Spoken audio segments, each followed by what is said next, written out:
The inspiration for our training comes from many different sources. Of course, a lot of it we will research and look at, published authors and so on. But I think it's important to draw it from life. And I guess one example, I was lucky enough to go to a learning week and run by the insurance industry, and they asked a speaker, a guy called Neil Malarkey, had been asked to speak.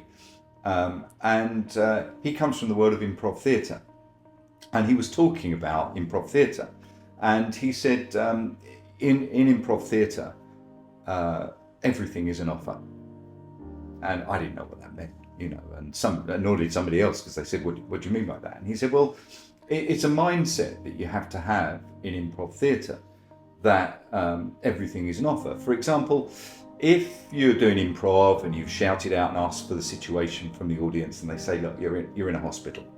And so you think, okay, we're in a hospital. And you turn to the person next to you and you say, morning, doctor, to get the thing rolling.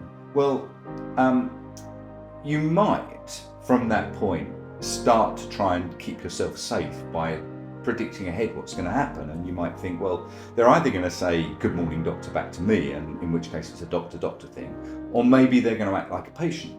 So I've now got doctor or patient, and I kind of know where I'm going to go. But if they turn around and say, but I'm not a doctor, you think, what have you just done to me? I gave you doctor, I offered you doctor, and you've just thrown it back in my face.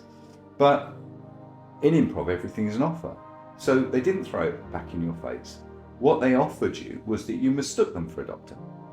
And actually that has more comedic mileage than doctor-patient or anything else. You can say, yeah, neither am I, but you can get anywhere in these white coats, can't you? So, but what I learned from that is that, when we're talking about communication, everything is just information. It is an offer.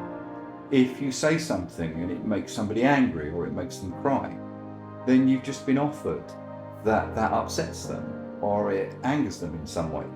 And I know it's difficult to do because we have this overriding emotion, but if you can get into that mindset, if you can start to think, actually, this is information and this is helpful information that I can do something with, then I just think we can communicate better.